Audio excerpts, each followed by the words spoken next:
Hi, and welcome to Back to School Classroom Management Solutions Training. We are so excited to have you here, and we can't wait to get started.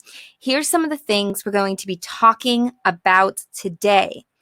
First of all, we're going to look at 5 common mistakes that teachers make during the first week of school, and we're going to talk about how to avoid them. We do not want to make these mistakes, and I will tell you, I've made some of them, and they're not fun. Number 2, we're going to talk about how to get your students to actually follow your procedures. I don't know how many times we have, thought we taught the procedure, thought everything would be fine, and then students just aren't following them. So we're going to demystify that, give you a plan to help ensure your students are actually following your procedures. Number 3, we're going to talk about how to earn your students' respect and to build a culture of respect amongst your students. Of course, we're going to get super practical in things like how to reduce chatter and blurting and how to cut out those distractions. And most of all, how are we going to start off right so that we can keep control all year long? So I'm so excited to see everyone coming in here. Oh my goodness, we already have over 1,000 people. So I hope that our bandwidth sticks with this and that we don't have any issues. Can you guys do me a favor? If you can hear me, can you please hop on over and say, yes, we can hear you? That would be super helpful just to make sure that everything is going correctly. And a lot of you are already introducing yourselves, but I'd love to hear how long you've been teaching, as well as what age and subject do you teach. And I know the chat box is going a mile in a minute, but join in. That's part of the fun of being on a live event here together. Yay, everyone can hear. All right, so that means those that can't hear, it's probably on their end, so hopefully they'll be able to figure that out without too much trouble. All right, we're going to get started here in just a couple minutes. So I put this up here for those that are having trouble with the sound, they can check their sound settings. So once again, looking forward to getting started. If you don't have a pen and paper handy, this is a great time to just go grab a sheet of paper, grab a pen so that we can take some notes together. For those of you that just joined us, we are going to be talking about how to avoid 5 common mistakes, how to get your students to follow your procedures, how to earn your students' respect, how to reduce chatter and blurting, how to start off right and keep control all year long, and so much more. And we've already established you can hear us, so go ahead and hop on in and introduce yourself. How long have you been teaching, and what age and subject do you teach?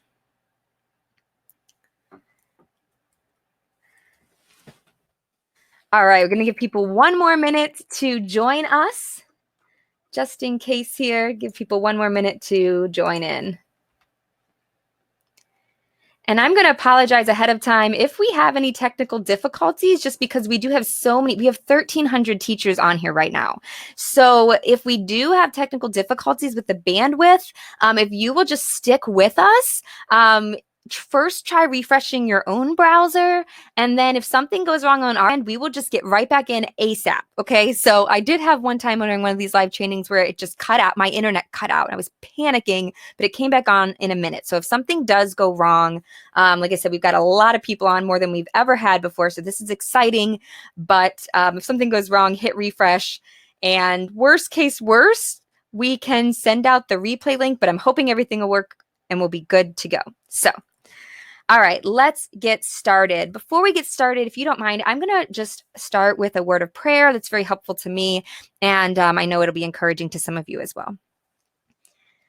Father, thank you so much just for this opportunity to be here together tonight. I pray that you will help each teacher that's listening, help them to be able to pick out the strategies and the tips that will make sense for them and for their teaching situation.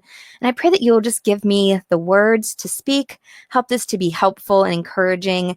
And I pray for the technology that it will work the way that it should and that we'll be able to enjoy this time together. In Jesus' name we pray, amen. All right, so I want to know, have you ever felt like this.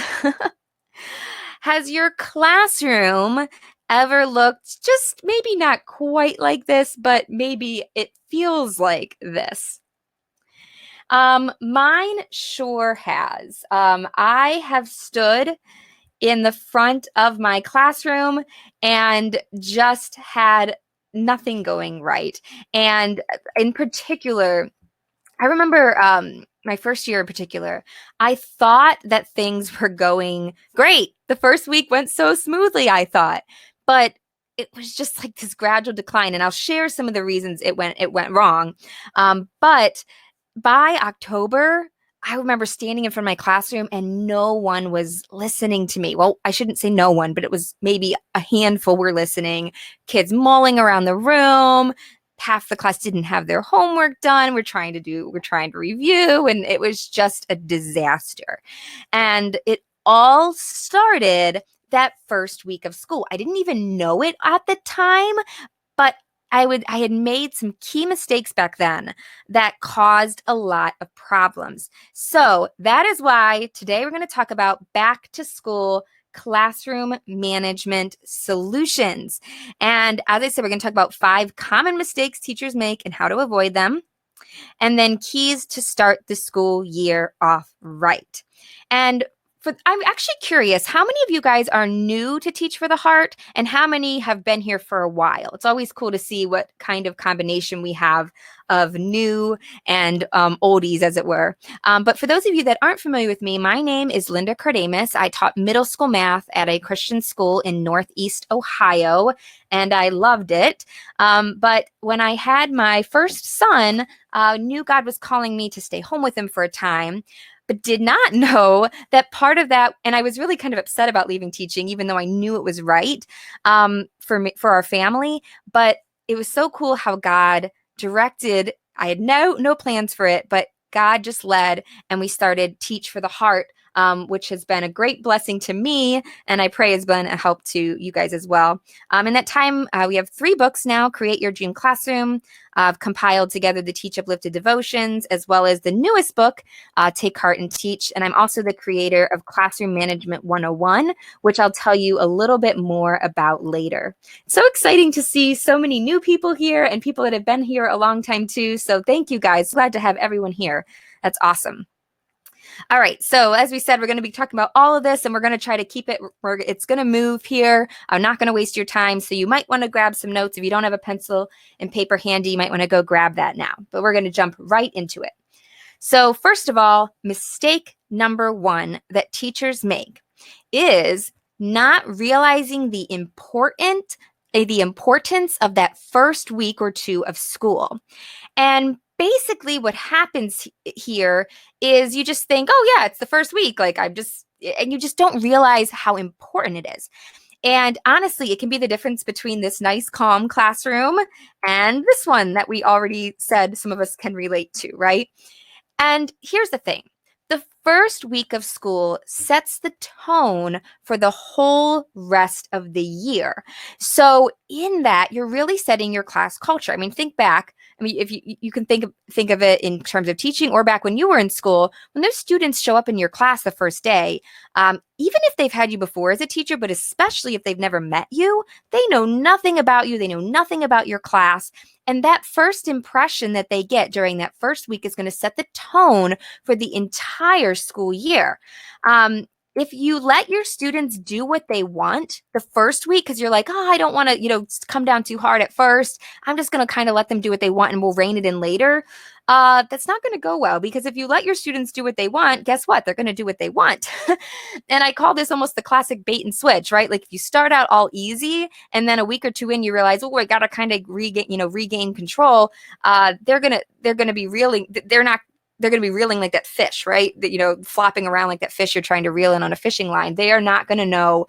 They're not going to like it because you started off one way and then you switched, and it's just going to be so much harder. But on the other hand, the first week of school can be a fresh start. If your classroom was a disaster last year, you get a fresh start. Listen, even if you have some of the same students, my first year teaching, I taught sixth, seventh, and eighth grade. And then I taught sixth, seventh, and eighth grade. This next year, it was a small Christian school. So I had the seventh graders were the same sixth graders I had trouble with the year before. The eighth graders were some of the same seventh graders I had trouble the year before. It was still a fresh start because there's just something about that first day coming into that classroom. But if you have new students, it is a completely fresh start. They have no idea how anything was last year. And you can totally reinvent your classroom culture and set the right tone. So honestly, you can set any expectations you want.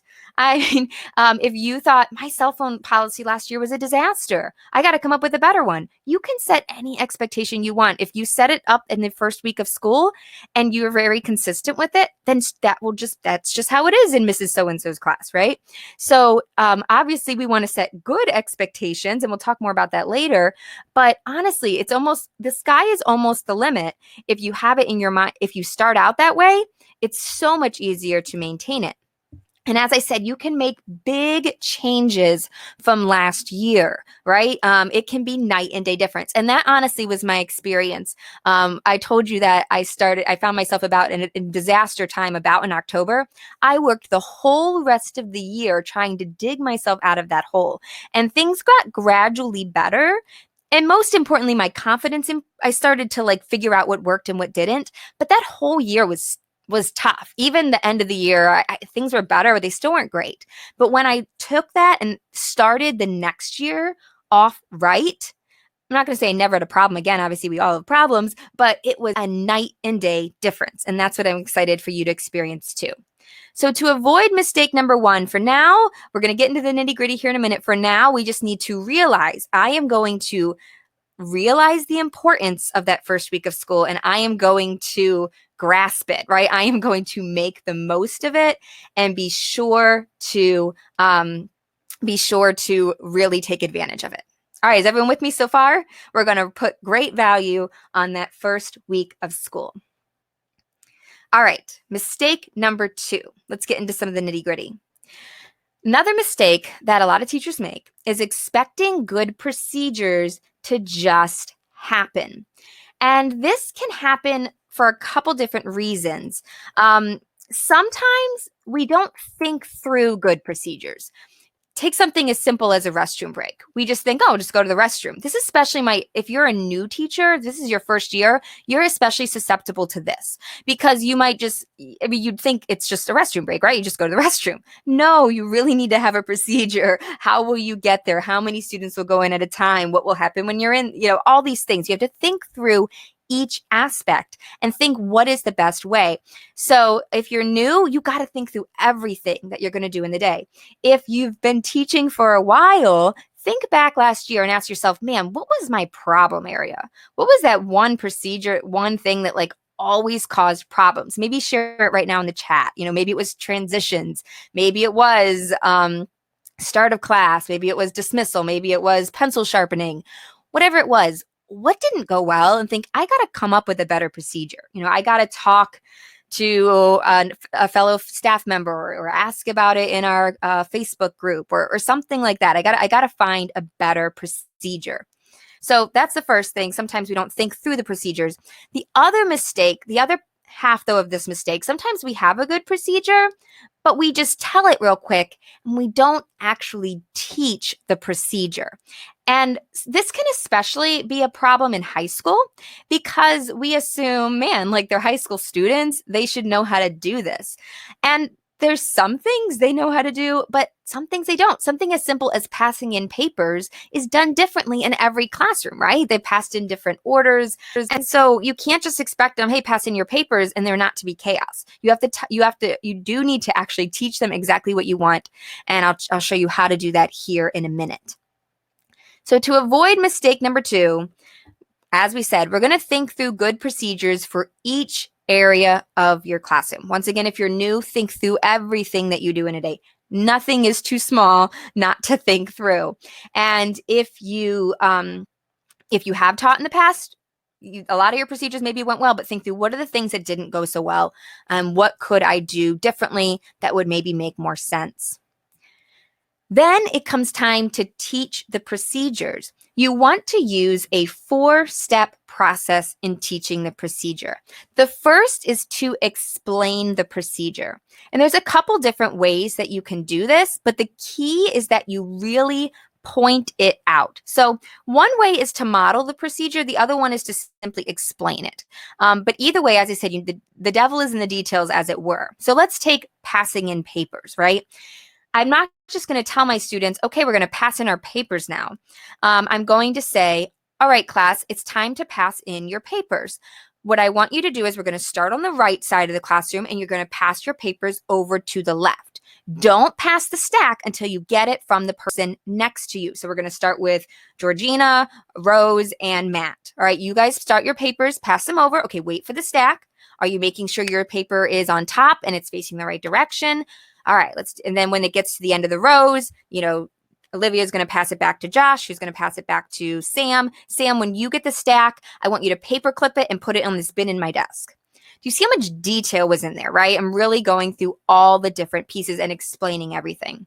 The other option is to model it. See, that sometimes you need to teach it because there's no way to necessarily model it. Sometimes you might use modeling where you do if it's a procedure that maybe one student would do, you can do it yourself and then say, hey, what did you notice that I did?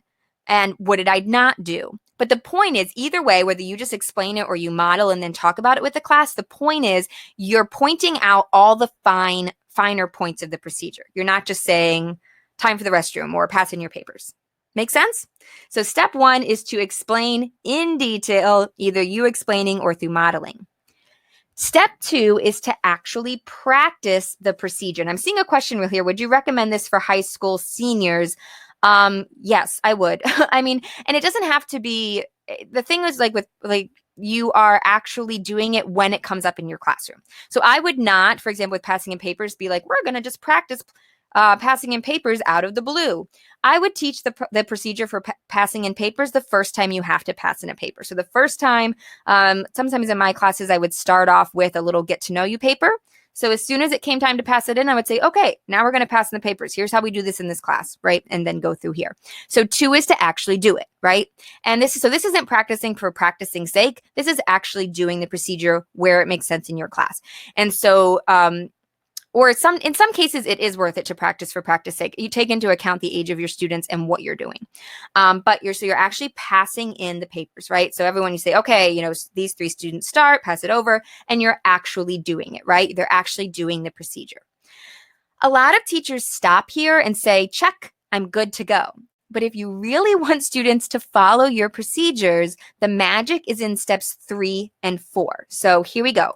Step 3 is to kindly and compassionately and with understanding correct what went wrong and, of course, compliment what went well, okay? So you can say, oh, so-and-so did such a great job, putting the papers on first. I'm so glad you waited. Definitely compliment. You're not just up here with, trying to only correct, but you do need to point out what went wrong. Georgianne, don't forget to wait for the stack, right? Or looks like we got some upside down. Remember, we got to always do them this way. Things like that. So actually correct what went wrong, all right? And then, especially for younger students, but honestly, if you do this, you're going to be amazed how quickly your students catch on to your procedures, is have students redo the part that's incorrect. And this is going to feel silly at the time, but you can tell, but the point of this is twofold. One, it shows the students that you mean what you say and you expect them to live up to your expectations, that you have high expectations and that you expect a lot of them and that they can do it, right? It also, though, helps reinforce the procedure. Because like I said, especially in secondary, students have different procedures in every class. And, they have to remember all these different procedures. So if you have them, if you say, okay, looks like some of these papers are all which way and we forgot to wait for the stack, I'm going to pass them back out. So we're going to pass these papers back out and we're going to try it one more time. And if you teach high school, you can say, listen, I'm not trying to teach you like babies, but we don't have time to waste on this throughout the year. We got to get this right. So let's try it one more time and I'm sure it won't be a problem after that. right? Just say something like that to adjust it to their level. But especially in younger grades, have them redo it, right? Students come running into the room. You would say, hey, let's go back and do it again. And that is really where the magic is going to happen. All right, before we move on to mistake number 3, I have time for just a couple quick questions. Does anyone have a question really quick? And we will answer some of those. Let's see here. Let's see. Yes, no matter what age, this is important. Yeah, it really is. Like I said, adjust it to your age group. But yes, kinder all the way up through 12th, procedures really matter because this is the point. If you can get those procedures down the first couple weeks of school, and listen, it's worth covering less material the first week or 2 of school to do this, because if you get those procedures down, that time investment is going to pay off huge in the long run. Someone asked, how many days do you practice them for? Okay. And also, how many do you do at once? It depends on your situation, but here's what I recommend. I do not recommend trying to teach every single procedure the first day of school. What I recommend is teach each procedure as it comes up, right? So the first time you have to pass in papers, teach the procedure for that. The first time you're doing an activity where students are going to talk in groups, teach the procedure for regaining attention. The first time you're doing a bathroom break, teach the bathroom break procedure. The first time you have homework, teach the homework procedure, right? So that way it doesn't, no matter what grade you're teaching, it doesn't feel like, oh, we're just practicing, or like, oh, we're just doing a million procedures, right? Students like get really tired of just like people telling them what to do, like for the whole day, right? The whole first day of school. So just teach them naturally as they come up, but never do anything without teaching the procedure first. That's my rule of thumb. And then how long do you practice them? It depends on the age. That really does depend on the age of your students. In high school, if you've taught the procedure for passing in papers, the next day you might give a few quick reminders. Okay, we're going to pass them in. Or I'll remember this, this, and this. And if it goes smoothly, great. Here is the key though. If it doesn't go smoothly, you're redoing it again, right? So I would really stick with that. At least the first in high school, I would say the first 2 or 3 times, be super vigilant. After that, hopefully it's good. If it's not good, back to square one, right? But it should coalesce pretty quickly if you're being consistent with it. Does that make sense? So the short answer is as long as it takes for them to get it. In kindergarten, that might take 2 or 3 weeks, right? You kindergarten teachers are amazing. So it can really take a lot longer the younger the kids are, but it's just as long as they need it, right? It just keep practicing and redoing as long as they need it. I wouldn't practice it like a million times at once though. Does that make sense? Like I wouldn't do it more than a couple times at once. Once again, adjust that to the age of your students. So, okay, there's a lot more questions coming in here, but I'm just trying to see. We can answer more at the end. We're marking some of these to answer in the future. Did someone mention putting procedures on a flip chart? I'd be interested in hearing a little bit about that. Procedures, though, some procedures make sense to write out and display in your room. For example, I had in my room like a list of what you could do when you're done, right? If you finish early. Procedures like that really make sense to post in your room. Other procedures are more, don't, like I said, handing in papers procedure, that's going to become a habit very quickly. That probably doesn't need to be posted in your room. But yeah, some of them, it really does make a lot of sense. All right, we're going to move on to mistake number 3, and we can totally come back and answer more of these questions here shortly. All right, mistake number 3 is to let the little things go.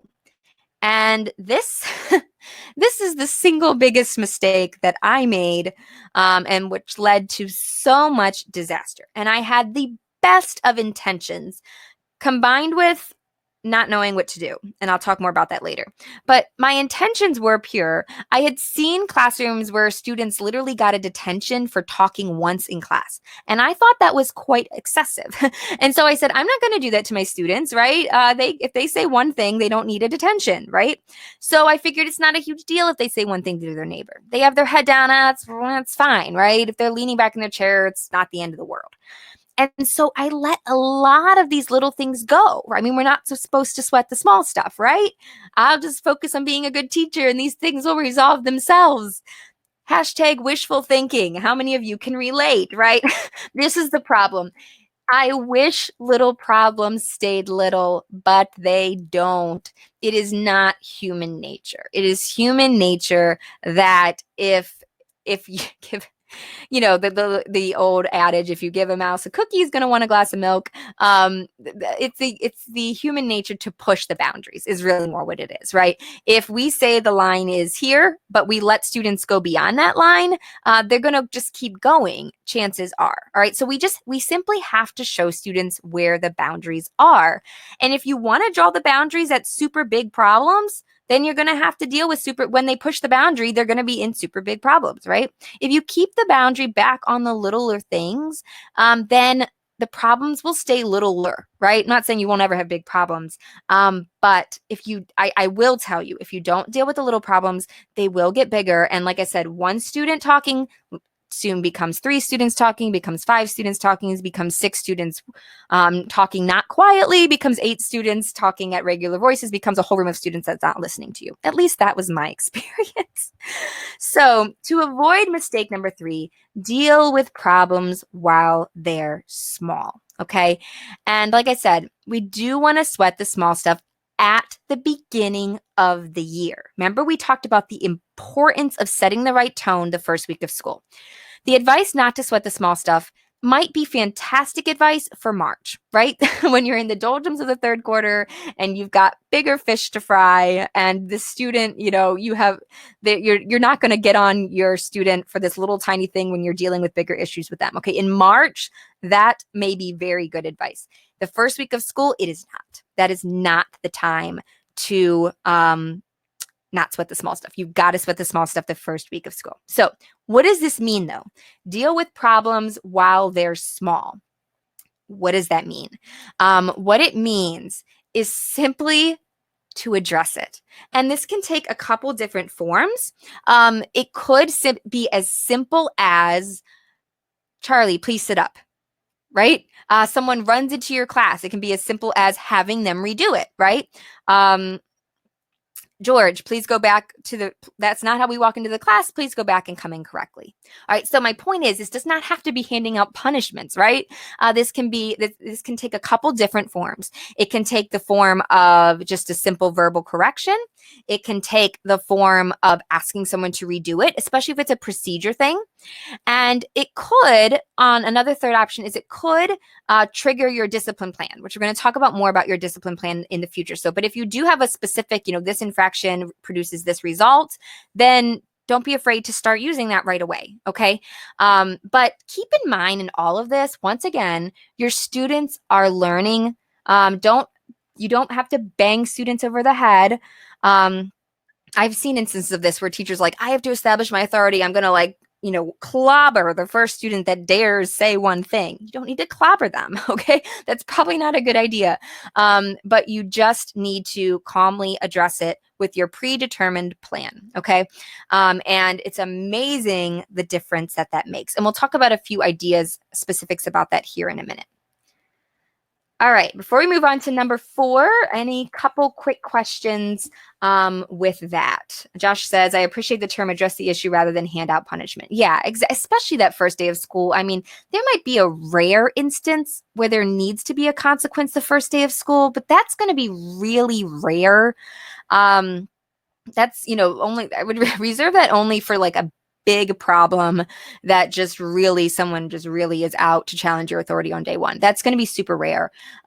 Typically, the first week of school, you just really focus on teaching procedures, focus on, hey, this is what we're doing. They don't know you don't know them. And so you're just focusing on teaching your procedures, but very insistently, right? Staying really true to your expectations, insisting on them completely, but doing so kindly and with understanding that they're learning, right? So absolutely. All right. Okay, let's move on to mistake number 4. And yeah, if I didn't answer your question yet, we're marking some of these questions to answer later. Amanda asked a good question. Now I'll answer this real quick. What do I do when students fight the fact that they were running? So I am assuming you're saying a student runs into the class and they say, I wasn't running. My magic words are, you're not in trouble. These words help so much. It's amazing how much tension they dispel when you just say, you're not in trouble. I just want you to try it again, right? You're not in trouble, but it's really important that we come into the room correctly. I just want you to go back and try it again. Thanks so much, right? And that normally helps to diffuse the situation. If that doesn't, then maybe pull them aside later and just, talk to them one-on-one, hey, what you don't want to do is make it a battle of the wills, especially the first week of school, right? You really want to try to disarm the situation. You can't let them disobey you. I'm not saying that, but don't immediately escalate it to assume they're like defying you. Try to diffuse it as much as possible by just, saying, hey, we're on the same team here. We're working together to figure this out. You can say things like, I know it's a lot to figure out, but we're working together. We're going to try it again, and we'll get it. Something like that. So, yeah. Andrea says, you're not in trouble. In other words, I'm not mad at you. Yeah, that's a great one too. Yeah. I came across that kind of by accident, but when I started using it, I was amazed. Here we go. Mistake number 4. Worrying about being liked. Now, here's the thing. We all want to be liked, right? I don't think any one of us says, I want my students to hate me. But the key here is we cannot worry about being liked. Because if we do, it's going to cause a lot of problems. In particular, it's going to cause us to not deal with things that we should be dealing with, okay? And so let's talk a little bit about some do's and don'ts in this area. So the first one is don't try to be your student's friend. This is particularly a challenge, I think, for those that teach secondary, because you see those teens and you so much want to like be there for them, and you're maybe especially maybe you're closer in age, or maybe you see yourself as a mom figure and you're like, man, I just want to be their friend. I want to be there for them. Try this tweak though instead. Instead of trying to be their friend, view yourself as their mentor. It's a subtle difference, but it's huge. So in other words, what I'm saying is that I'm not telling you don't care about them, don't be involved in their lives. You want to care about them. You want to be involved in your lives. You want them to come to you when they need help, right? But take on the role of a mentor, right? And the difference is that a friend is on the same level. Okay. Incidentally, a friend also does not assign homework or hand out consequences or tell you what to do. Or if they do, it doesn't go well, right? But a mentor, on the other hand, is on a different level, right? They're the authority figure, or at least they're the guide, at least, right? They're the guide. They're helping. They're imparting wisdom. They're there. And they're also more strategic. A mentor is strategic in the way that they help their mentee. And so just that subtle mindset shift from friends to mentor still gives you all the relationship building that is so important, but in the right context. So I encourage you in that way. So number 1, don't be their friend, be their mentor. Number 2, don't worry about being liked. Now, I know this is human nature to want to be liked, but if that is in you, I need you to really just think this through. Write yourself a note and really take some time thinking about this. I need to not worry about being liked. I need to focus on being respected, and in particular, in earning my students' respect. Okay, this is not a demanding of respect, but an earning of respect. And once again, here's the difference. If you're worrying about being liked, you're going to be nervous about addressing issues. You're going to be nervous about having high expectations for students. You're going to hesitate to deal with things that come up. But if you're focusing on being respected and of earning their respect, you're going to have high expectations and you're not going to back down from them, right? You're going to call students up to your high expectations, right? And you're going to be striving to be the best teacher, right? If you're focusing on being liked, you might be like, oh, let's just have a fun day. If you want to be respected, you're going to make your subject fun. Do you see the difference? And incidentally, if the teachers that focus on wanting to be liked, a lot of times what happens is it ends up becoming chaos, and the students don't really end up liking them in the end because their class is a disaster, right? Contrary, think back to the teachers that you liked the most, and they were probably ones that you respected. So when you focus on being respected. Ironically, there'll be a big percentage of students that end up really liking you and your class. So really think that through and shift that paradigm, and I hope that will be helpful. All right, next one. Don't start with crazy activities the first day of school in an effort to be fun. Okay, I know this goes a little bit against Pinterest and Instagram, at least. I was going to say conventional wisdom. It goes against definitely the prevailing social media. But honestly, I do not recommend a crazy activity the first day of school. Instead, you want to start with structure. And here's what I mean by that, okay? I'm not saying don't have fun. My son is going to kindergarten this year. It's our first kid in school, and it's just everyone said that when you have your own kids go to school, it changes everything, and I can kind of already see that. But when I think about it, I do think, man, I hope he has fun. Like I hope he comes back and is like, that was great. I loved it. But it cannot be that the teacher just lets them do what they want the first day, has these crazy activities and all this stuff.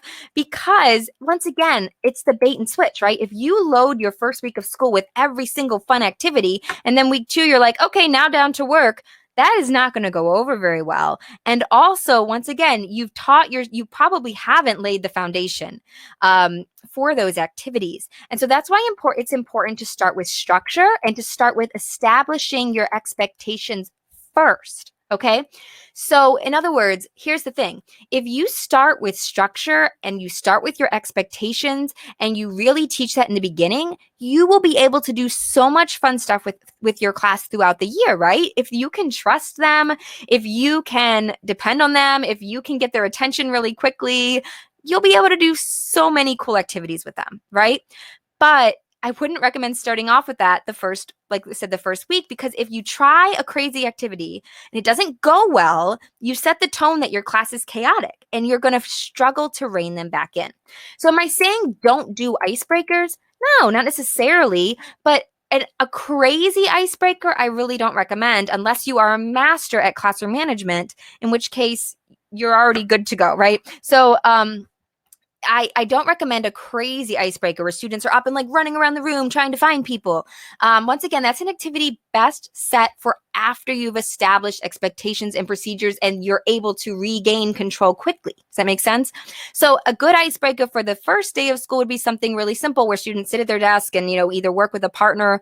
Even a partner might be too much. It depends on your school's culture and what your students are used to, and if you're willing to practice the procedure first, right? If you practice the procedure and then do a partner activity, it could work. But either, like I said, something with a partner or something individually that then students share with the class, something like that, something more structured, it's going to be a better activity for the first day of school. And you can save those crazy things for once your class is ready for them. Does that make sense? I hope that's helpful. Last one in this category, don't let the little things go. I already said this one, but once again, I'm just pointing out that it ties into if you are worrying about being liked, if you're trying to be your student's friend, you're going to be really tempted to let the little things go, and you just can't do that. Instead, have high expectations and hold your students to them. Believe in what they are capable of, even if you're not seeing it right now, and expect that of them. Call them up to it, and you might just be amazed at how they respond, especially if you start off in the beginning. It's like if you give a little bit of ground, it's so hard to regain it, but if you don't give that ground, it's amazing what can happen. So to sum this all up, to avoid mistake number 4, we are going to be both kind and firm. I don't know if any of you have ever thought, I know I used to think it was almost like 2 choices, right? Either you're the kind teacher or you're the strict teacher.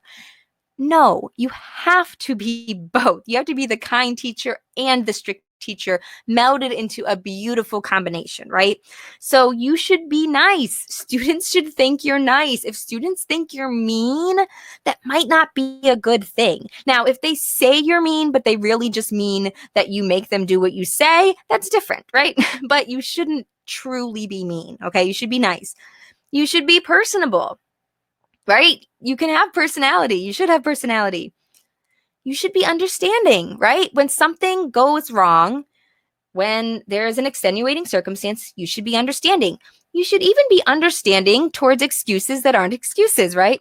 Man, I know you had a game last night. That must have really made it tough to get your homework done.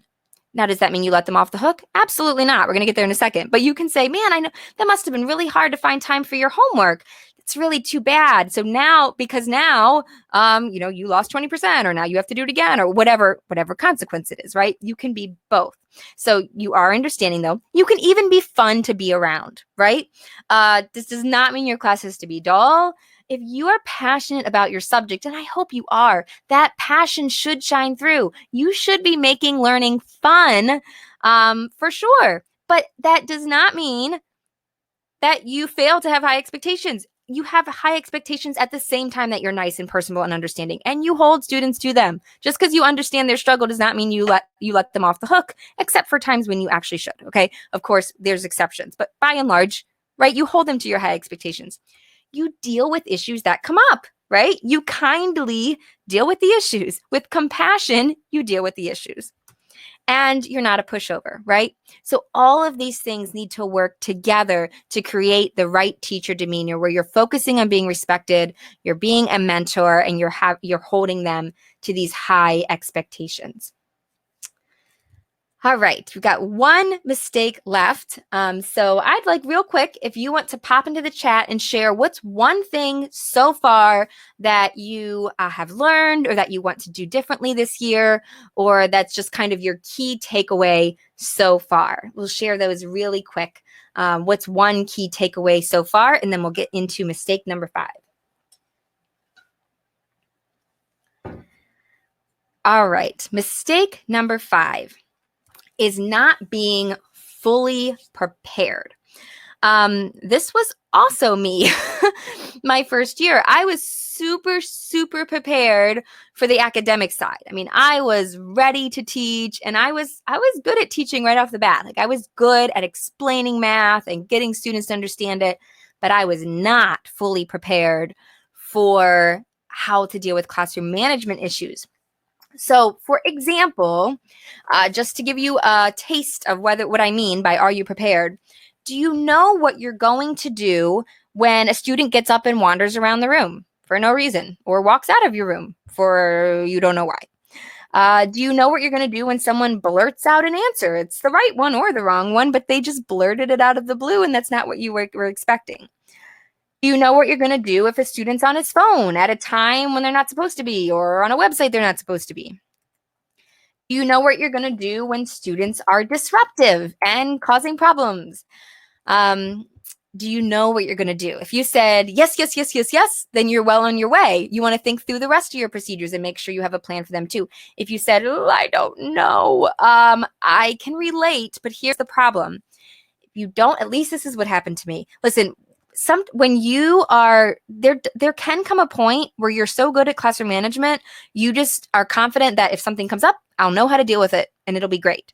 If you are at that point of confidence and efficiency, then you're good to go. But if you're new, or you're just been struggling with classroom management, and you're not at that point, which probably most of us are not, then this is what happens. No plan means no confidence, right? So student blurts out an answer, and you're like, I don't know what to do. This is going on in your head, right? At least this is what goes on in my head. I don't know what to do. What if I say the wrong thing? So I just not gonna do anything. I guess I'll just let it go, and things snowball, and it's a disaster. At least that's certainly what happened for me. So my point is, you've got to have a plan.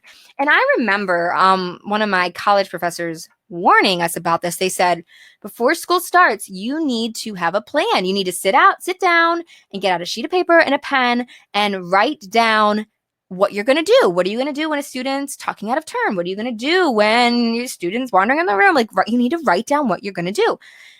And honestly, I have no idea why I didn't. I don't know why I didn't do that.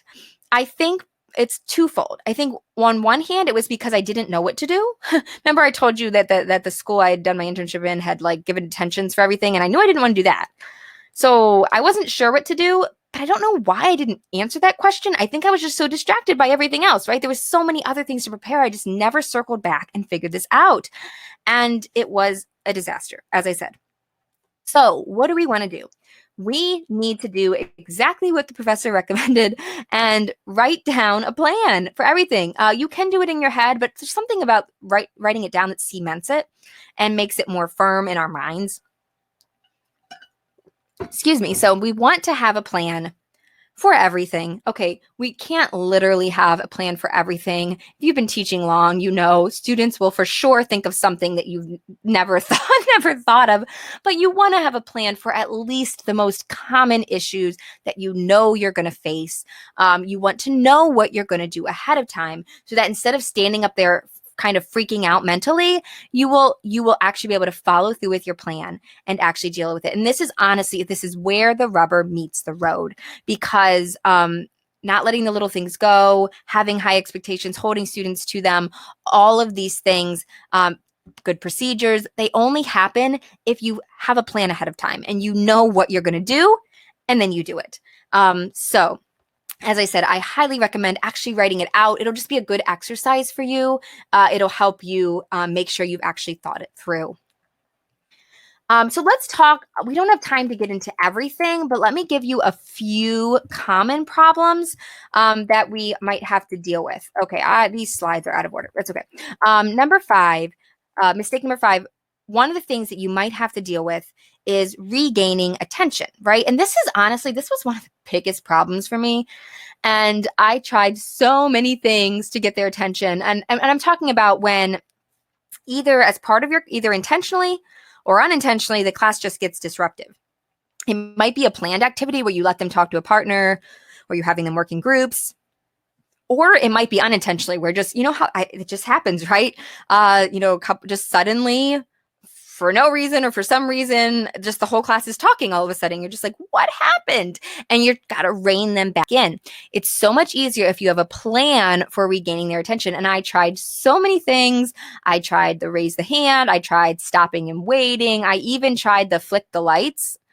They all had varying success, but none of them were that great. I so wish I would have known about call and response or class response sayings. How many of you guys use these in your classroom? If you don't, you should definitely try them, and they can be adapted for any age, okay? If you teach upper grades, you just want to come up with a more age-appropriate saying. So how this works is that when you want to get attention, you say the first part and the class responds with the second part. So the most simple one is called the class yes. So you say class and they respond yes. But there's all kinds of more fun ones, right? You could say to infinity and the class responds and beyond. And you can make them current, relatable to current events or what your students are into. So if you teach high school, like I said, you can use the class yes, or you can adjust it so it doesn't feel elementary. Use something that they relate to. But this is why this is magical. In all the other methods, flip the lights, raise your hand, wait for quiet, you're basically just trying to get students to stop talking and just be quiet. It's a passive thing. You just want them to stop. But in these, you're asking them to respond. And when they respond, it naturally breaks off their conversation, right? They have to stop what they're saying to respond. And so it's a lot easier to regain attention. Now, huge caveat. This takes practice. This takes the whole process we talked about with procedures, right? You have to explain the procedure. You have to practice it. You have to correct what goes wrong. You might have to redo it, right? If you do it and like you only get a half-hearted response, you go, oh, we're going to try that again. Talk to your neighbors again, and we're going to do it again in 10 seconds here, and we want to do it better, okay? I don't care if you teach seniors. Definitely redo it, right? If it's not going well. Otherwise, this will digress quickly. But if you stick with it, you practice it, these are so helpful. You can just see from the comments, so many teachers saying, yes, this is great. It absolutely works. So that's my best advice for regaining attention when either students are working in groups or things are just starting to spiral slightly out of control. All right, but another common issue is just standard chatter and blurting. So at this point, we're not talking about when the entire class is out of roar, because we just talked about how to deal with that.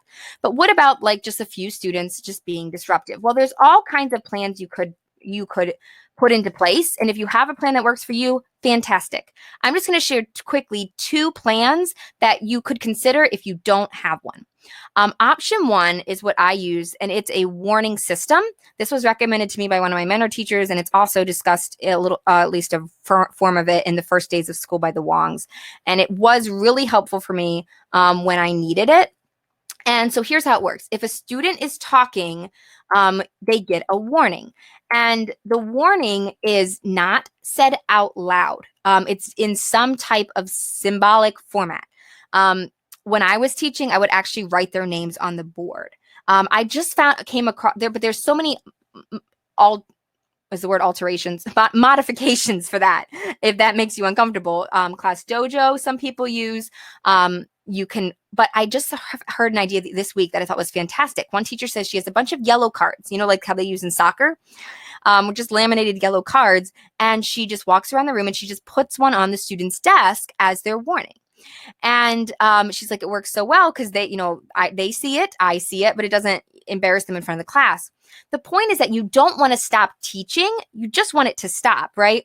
And a warning is just that. It's a warning. So I recommend having there be no consequences with this warning, because here's the thing. You don't want to hesitate to give this out. You don't want to be like debating, oh, should I give it to him or not? They only said one thing. You just want to give the warning, even if it's, once again, we want to deal with the problem while it's little, right? So the warning, nothing happens. In my class, it was 3 warnings in the same day, then got a consequence. Basically, I didn't really want to give out many consequences. I just wanted the students to self-correct. And they did for the most part. I think maybe 10 times in an entire year with over 100 students did I actually have to give out consequences. It was super rare. So it worked really well. So once again, the point is, when a student's talking, they get the warning. You've already explained to them ahead of time what it means. It does not mean that they're in trouble. It's just a reminder to them to self-correct, that they're being disruptive, that they need to regain control. If you don't hear from them again, nothing happens. If it continues, then of course you're going to have to deal with it. The reason I like this system is that it promotes individual responsibility, which I think is really important. How many times have you stood up in front of your class and said, class, stop talking, stop talking, stop talking? And the 20 students that aren't talking are like, oh, okay. And then the 2 students who are talking, that you're really talking to, are ignoring you, right? So I think individual responsibility is really helpful. It also curbs the behavior without nagging. And like I said, you rarely need to punish either. And it just works really well. And someone asked, what about middle school? I use this in middle school. This is exactly what I did. Like I said, in my school, it was culturally fine to put names on the board. And I just explained to them, I know this is what you did in elementary.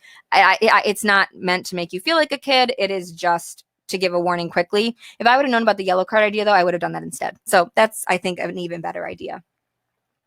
Another option is using elements of whole brain teaching, whether you want to do all of whole brain teaching or not. There are some really smart ideas. Whole brain is where the call and response sayings come from. You can also use these with rules. So for example, let's say rule 2 is raise your hand for permission to speak, which I think it is in whole brain teaching. You teach your students a call and response. So whenever you say rule 2, and maybe you put up like 2 fingers in the air, the whole class responds out loud, raise your hand for permission to speak. So what happens then, and you teach this ahead of time, right? You teach this to them on the first or second day of school. And so then if Carlos is talking out of turn, you would say, oh, Carlos, remember rule 2. And the whole class responds out loud, raise your hand for permission to speak. And so what you've done is you've quickly addressed the issue, and hopefully that's the end of it, right? But once again, the important thing is that Carlos realizes, I shouldn't be doing this, and the whole class is reinforced with what they should be doing, which is raising your hand for permission to speak. There are so many other great ideas in whole brain teaching. If you want to head to teachfortheheart.com/wholebrain, I linked to some resources for that. But there's so many. These are only 2 ways to deal with chatter and blurting. There are so many other ways you could choose. These are just a couple ideas that you could use or modify if they make sense for you based on your situation. And I hope that that'll be helpful. So another thing here, along with mistake number 5, and then I promise I'm going to answer questions here in just a minute. I see we have a whole lot. You've got to avoid mistake number 5.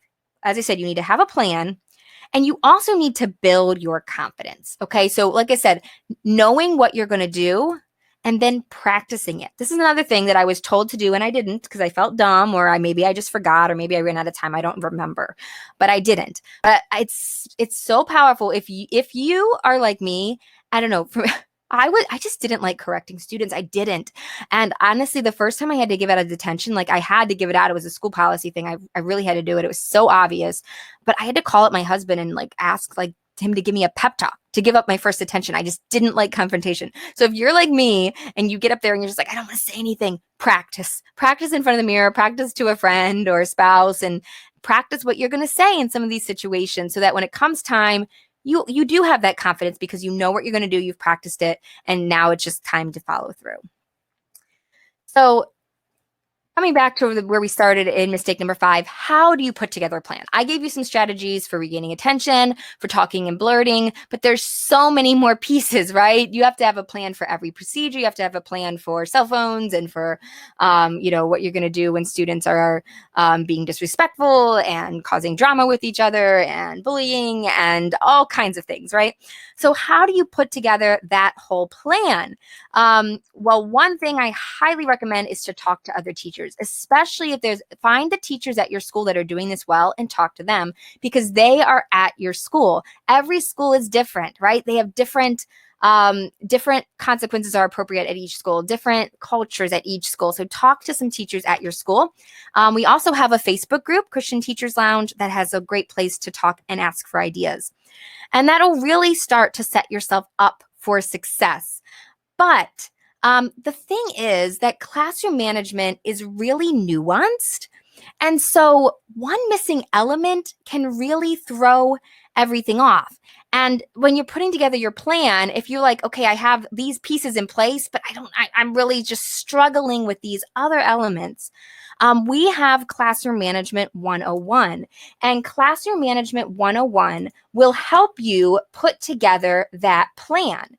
And it will walk you through step by step all the different aspects of your classroom management plan and will help you to develop it. And as I said, classroom management is really nuanced. There are so many different pieces to it. So you might have, and this might have been the problem in years past, you might have had like 89% of classroom management right. But these few pieces really wreak havoc with the whole rest of the system, right? And then that can happen, right? If you don't have your students' respect, it can ruin everything. If you let the little things go, it can ruin everything. And there's so many more things like that. We haven't even talked about preventing problems, right? And there's so many ways you can prevent problems in the first place. Anyhow, there's so much more than we can get to in a 1-hour training. So Classroom Management 101 is a complete organized system that ensures you don't miss any of the crucial elements. It will guide you step by step through the process of developing and then implementing a strong classroom management plan. So we're going to take questions here in just a minute, but I want to share just a little bit about this program for those of you that it would be helpful for. Module 1, you need to develop the right mindset. And so we talk about some mindset and paradigm shifts. Number 2 is all about the details of the plan, that final step, how to put together that plan and all the aspects of it. Module 3, we didn't even get to talk about this, some ways to prevent problems from happening in the first place. Module number 4 is about how to address problems that arise. Module number 5, to inspire your students to learn. And module number 6, troubleshoots challenging situations. So how does this course work? Well, video lessons guide you through each strategy, and each video is only 5 to 10 minutes long. So you could sit down and do the whole thing, or you can totally break it up into bits and pieces. Your access doesn't expire, so you can watch it at your own pace. As I said, you can binge the whole thing, or you can do it piece by piece. And we do have, I'll share in a minute, a back to school bonus module that will get you set right away if you don't have time to do the whole thing before school starts. And I've even put together a printable manual with the notes already taken for you. So I've already written out all the key points, because if you're like me, I don't necessarily want to sit down and watch something. I want to cook or listen to it while I'm cooking or cleaning or driving. And so you can do that because most of the notes are taken for you, and you can just add your own at the end. So who exactly is this for? I recommend it for grades K through 12. You could modify. I have had people take it for preschool and college, but it's best for grades K through 12. if you are a new teacher, I've had so many people say, I wish I had this before I started teaching. If you've been struggling like I did to control your class, these are all the things that helped me turn it around. So it will definitely be helpful. And then I've also had a lot of people take it who are just like, I just feel like I might be missing something. I just want to shore up a few areas. Then I definitely recommend it for you too. Real quick, just some bonuses. We have a pre-course evaluation that'll help you identify your weak spots. An easy reminder system that will help you actually put into place what you learn. And then number 3 is what I was just telling you about. The back to school bonus module is one module in there that focuses on getting you ready for back to school. So whether right now you can start there and it'll get you ready quickly and you don't need to do the whole course first. And then in future years, you can just rewatch that module to kind of refresh and get you ready for that important first week of school. Now, normally the training is $119 for an individual, $695 for a school license, but we do this just a couple times a year when we do our live trainings, and it's so exciting. Pay what you can afford options. So you get to choose the price that you want to pay. And these are the codes. You can choose to pay just $100, just $75, or just $50. And we do that because we truly do want to get this training into the hands of those of you that need it. And we don't want price to be a problem. And if you say, man, even that's tough, you can split that up into 2 payments. So you can pay half now and half next month if you need to. There's a 30-day money-back guarantee. So if you get in there and for any reason you're like, oh, it's not quite what I thought it would be, that's okay. You don't have to worry about that. We'll refund your purchase. If you do want to check it out, I think I put it there. There should be a little thing in the corner of the chat box that says Classroom Management 101. If you click there, it'll take you over to the info page. If you decide to join tonight, so on this live training, this is just for those of you that are here live, you get 2 bonuses. One is the free Create Your Dream Classroom ebook. So this is my first book that has a lot of great classroom management tips as well as some others. You'll get a free copy of the ebook.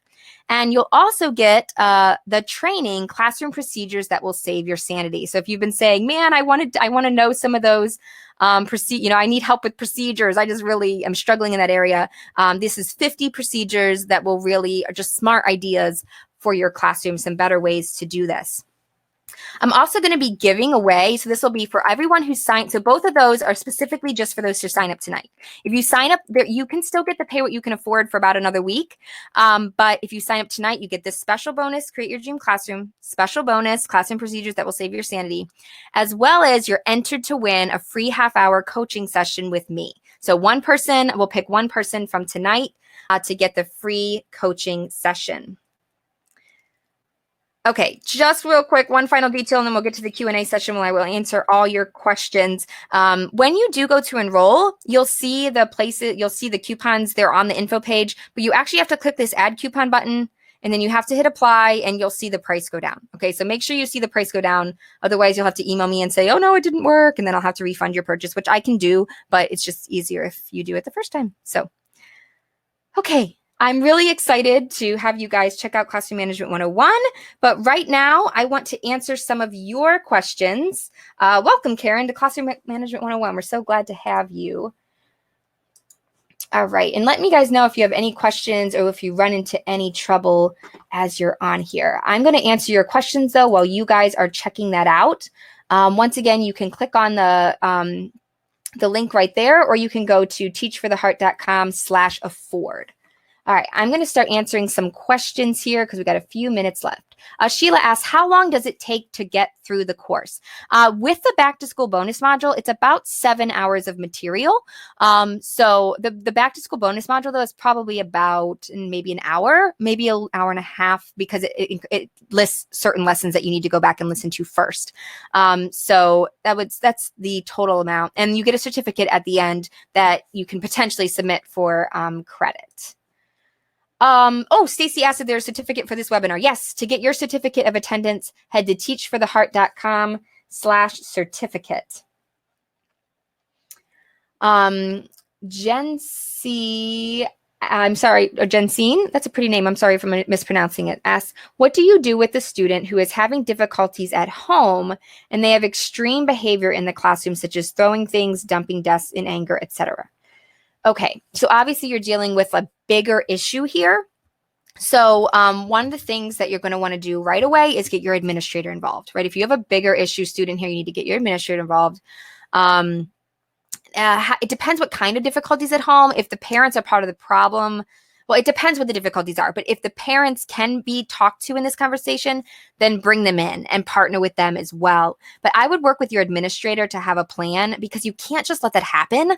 There's got to be a plan, and it may involve going to the administrator. Another strategy that's worked well is having a partner teacher that you can work with. So when you're having trouble with a student, that you send them to their room to kind of cool down, and they watch them for you. And if they have a trouble student, they send them to your room. And just that change of scenery, or they can just kind of sit in the back of their room for a little bit, can be really helpful when you're just like, I can't, So that's one idea.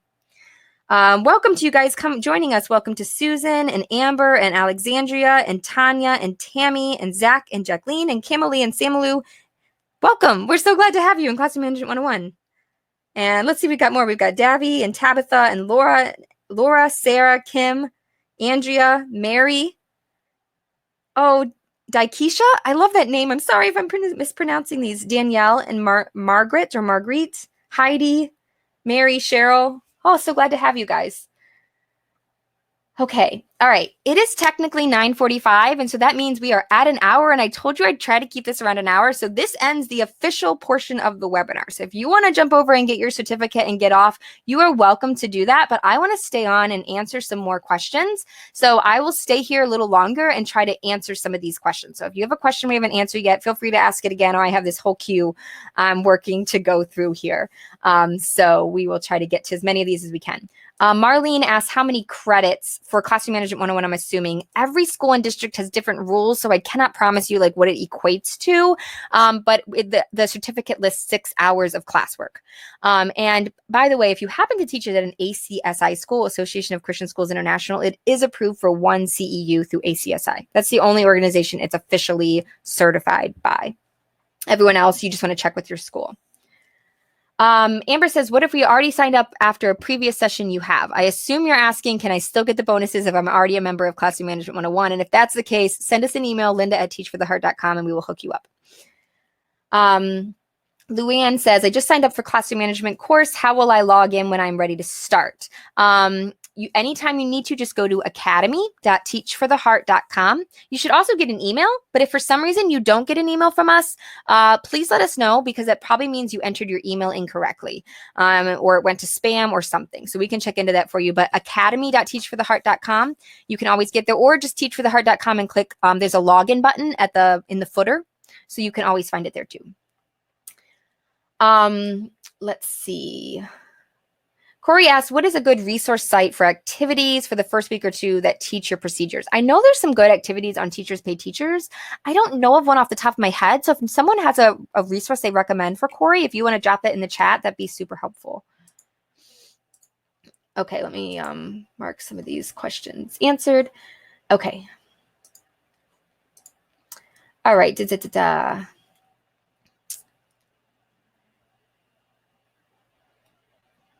Okay, Rebecca says, if you're already in Classroom Management 101, do you get the back to school stuff? The back to school module is in there. So if you've already taken Classroom Management 101, I highly recommend going back through the back to school module.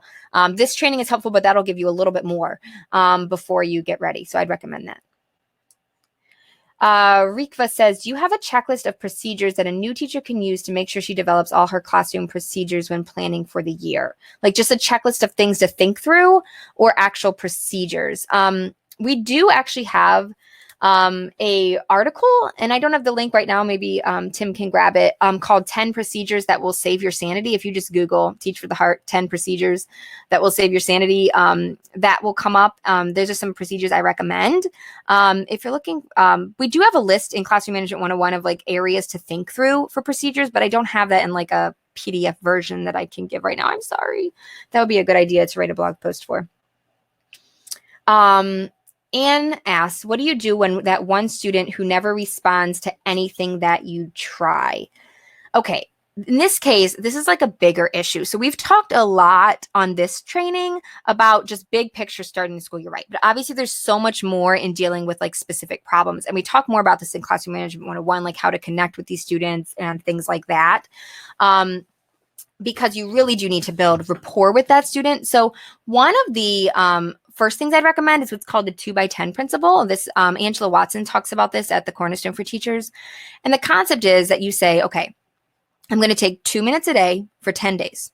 And I'm just going to talk to the student about anything like that they're not in trouble about. Ideally, not even school related. I'm just going to talk to them about something that they care about. And teachers have reported incredible results just from that relationship building.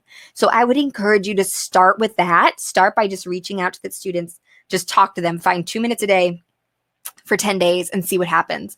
Beyond that, I would, once again, be patient with this. Like I had this one student who was it was just bad. I won't get into details. And it was bad like the whole year. And yeah, I won't tell the stories right now. I will resist. But it was bad. And I had her again for that was 6th grade. I had her again for 7th grade. And I remember the first day of school, I was like, fresh start, here we go. And I went up, hey, so-and-so, how was your summer? And she just turned around and walked away. And I was like, oh my goodness, this is going to be horrible. But I was consistent and I prayed about it. And honestly, God just did a work in her heart. And it was maybe like 3/4 the way through the year, I'm realizing like, I haven't really had any issues with this student. Like things are better. And I had her again in 8th grade. So I had her 3 years in a row. In 8th grade, she was like one of my biggest blessings. She came and talked to me all the time, was like, wanted to help. You're my favorite teacher. And I remember one day she was even like, do you remember in 6th grade when I did such and such? Like, I was such an idiot. Like, can you believe I did that? And I was just like, this is such a blessing. She sent me Christmas cards like years after she was my student. And her graduation announcement was proudly on my fridge like forever. So anyhow, my point is just to encourage you. Don't give up on them. Don't give up on them. Just keep building that relationship. Also, though, on a practical note, talk with your administrator and put a plan in place for that student as well. Brenda asks, what type of consequences do you give after 3 warnings? It totally depends on your school culture. In my school culture, they used a lot of writing assignments. So I had these writing assignments I would give them where they were supposed to like reflect on their behavior. So that's what I used, but I'm not necessarily recommending that. In some schools, there's, detention or demerits. In some schools, consequences are kind of out. So then you've got to come up with maybe they don't get a reward the rest of the class gets. You can kind of work with that. It can also be a natural consequence. Maybe you give, or it can be a natural consequence. It could be something like you give the rest of the class, you normally give the class, 2 minutes of free time at the end of class, but students that did this have to help you with something. I don't know. Just it can be a totally different thing. I actually have a list of consequences. I am going to try to find that real quick. I hope I can find a link for that. I have a consequence idea list that we put together. Yes, I found it. Okay, I'm going to drop this link into the box here. Okay. You know what? Our website is having a little bit of trouble, and I'm sorry about that. It seems like it's being a little slow, probably because so many of you are checking out Classroom Management 101 at once. So I'm sorry about that.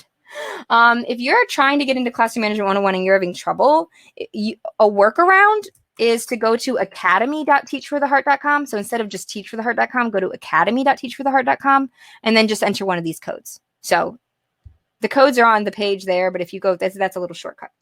Welcome to all you guys. Sorry, I forgot to welcome everyone. Welcome to Kyra and Jennifer, Olivia, Laura, Michelle, Ebony, Elizabeth. So glad to have all of you. And Jenny and Laura and Michael and Susanna and Tina and Terry and Dana and Lynn and Cindy and another Carrie and Maddie and Tosh and Juliana. Guys, I'm so excited that all of you guys are joining us. This is going to be great. Those of you that are joining us, I will try to get all the bonuses out tomorrow. So this is very important. If for some reason you don't get the bonuses by end of day tomorrow, please send us an email. They should be fine, but occasionally it gets confused, like who's a new student, who's an old student, or the email doesn't go through because there's an attachment or whatever else. So I just want to make sure you get the bonuses that you deserve. Okay, checking other questions here. Okay, Susan says, what do you do after call and response if students aren't quiet and you don't know who was talking? Okay, I would, for that, Susan, I would redo it. So if you do a call and response and students don't, be like, oh, that was, we really had some talking there at the end. Let's do it again. And I would just have the whole class redo it. You could do a warning. Yes, especially if you don't know who it was. I would just redo it. That's the simplest answer there. Anne asks, is Classroom Management 101 $60 per month? No, it is not. The normal price is, I think you're probably looking at the payment plan. You can split your payment into 2 monthly payments if you want, but it's not like an ongoing thing. It's just you either pay once or you split it into 2 payments. That's it. Nothing after that. If you purchase Classroom Management 101, how long do I have access to it? You have access indefinitely. So I don't want to say forever because I don't know if none of us are going to exist forever, but you have access indefinitely. So I'm not going to take your access away as long as Teach for the Heart is around. You have access indefinitely. I hope that makes sense. Okay. Let's see. Is the certificate website crashed? It might be, and I'm sorry if it is. I am going to send you guys an email in the morning with the replay link and a link again to the certificate, or you just make yourself a note, teachfortheheart.com/certificate. I have noticed the site is having trouble. So, see, now it's fine. So I think it's just being like kind of iffy. And I just realized the Consequence Idea website, the headline is all messed up because we've been doing a redesign on our site, but that's okay. You can still get it. Okay. Please tell us what to do since we cannot access the certificate. I'm really sorry. You can either keep trying now, or if you're like, I want to go to bed, you can download it in the morning. It's not going anywhere. So just head to teachfortheheart.com/certificate in the morning and it will be there. It's just the website. I think that the website's having trouble handling all the traffic from you guys checking out Classroom Management 101 and trying to get the certificate and anything else. So I am really sorry about that. Okay, if I haven't answered your question yet and you're still here, would you mind popping it in again? Because I want to make sure I'm getting these questions answered, but some of them are really old now and I don't know like who's still around and who's not. Those of you, Sarah, you're trying to purchase a class. If you head directly to academy.teachfortheheart.com, instead of just academy.teachfortheheart.com, you can use one of these codes up here and that will get you in kind of the back door way. It'll be a little easier. Welcome to Elizabeth and Chris and Carla and Rhonda and Lauren and Lizia, Sharon and Ashley and Kristen and Francis and Debbie and Kay and John. I'm so glad to have all you guys. This is awesome. Okay, and because we are having trouble getting everyone on right now, I am going to, if you join anytime tonight, that's fine. I will still give you the bonuses, so it's not like, I'm not going to cut it off right this second. If you need more time, that's totally fine. And then if you are trying to sign up right now and you're like, I have to go to bed, the website's not working for me right now. Like I said, first try academy.teachfortheheart.com. That should get you in. But if you are really having trouble, send us an email. And then like, if you go on tomorrow morning and do it instead, and you send us an email and say, I was trying to do it last night and I had trouble, we'll make sure you get the bonuses. Does that make sense? I want to make sure everyone gets the bonuses if you're trying to do it, or if you just need a few more minutes to get it figured out. Okay, this is kind of the last call for remaining questions. What is the call for na? That's like na, hey, goodbye. I don't know if that one would work well because it's very sing-songy, but maybe your students would like it. It's from Remember the Titans. So you can come up with one from a more up-to-date movie if you want. Let's see. Can you think of a specific call and response appropriate for seniors? Oh, you're putting me on the spot. I don't know if I can off the top of my head. It's tough because like you might want to just like think about what's hip and in. Honestly, I would let them come up with it. Ask them to come up with them and then Google them to make sure they're appropriate first. Or ask someone that's in the know first. But I'd have them come up with it and then they'll kind of own it a little bit too. And you can just start with the class yes first. Let's see. How do you manage this process when you share a kindergartner class with 3 teachers? Okay. If you're on a teacher team, you really got to get together with your team and come up together with a plan. And this is a little bit tricky if you guys have different classroom management styles. It might really take some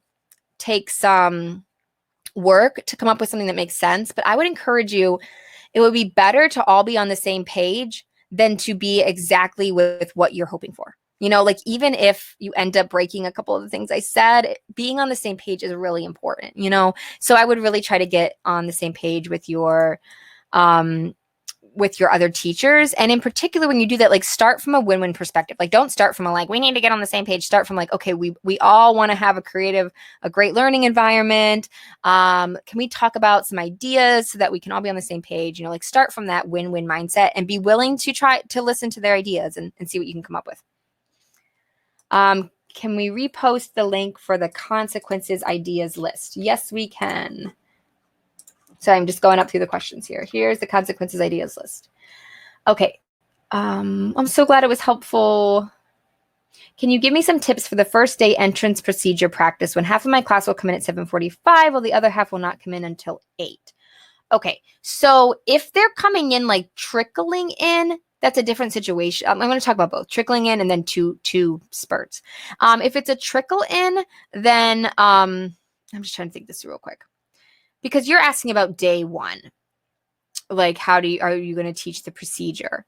I don't know if I would try to teach the coming in procedure the first day until everyone's there. What I normally do the first day is I stand at the door. Actually, honestly, I'll tell you what I do the first day. I have like seating chart. What I do is I number all the seats. This is for secondary. For elementary, that you can have their names on their seats if you're in a self-contained classroom. But for secondary, I put a number on each seat, and then I have on the projected on the board, each person's name and the seat number that they're in. So this is causes a slight amount of chaos, but it's not bad. It's like controlled chaos. And I stand at the door with their activity for them to do. And I say hi, and I hand them their activity and say hi. And I hand them the paper and I say, check the board for your seat.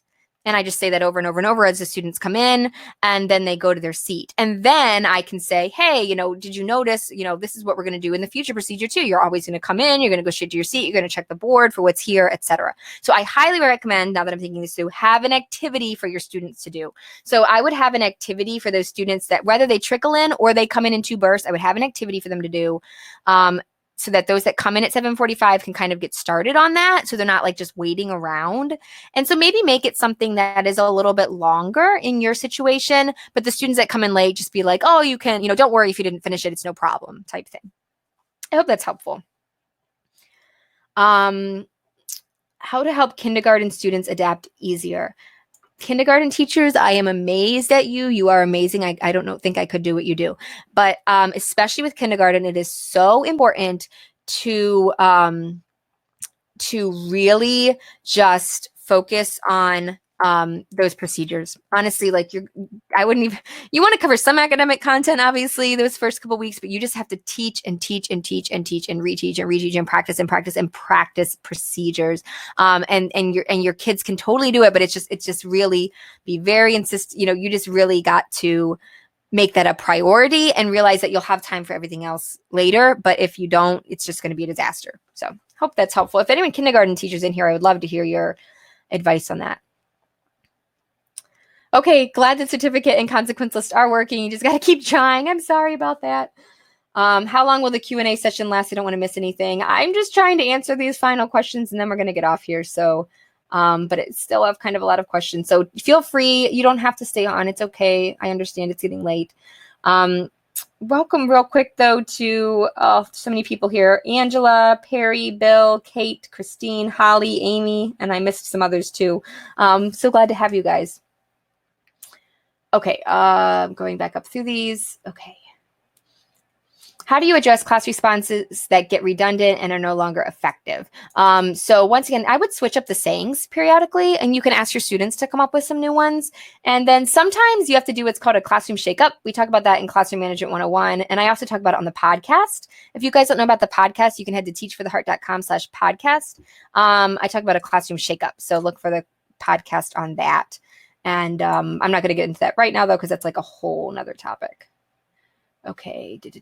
Is there a way to pre-write your name and date on the certificate? If you have Adobe PDF filler, you can do that in there. Let's see. Can we save the certificate link and print it later? Absolutely. Just go to teachfortheheart.com/certificate at any point. Sorry, I'm losing my place in these questions. Okay. All right. I think I'm mostly up to date on these questions, but I'm not sure. So if there's more questions, if you're still waiting for a question, this is kind of my last call for questions because I know it is getting late.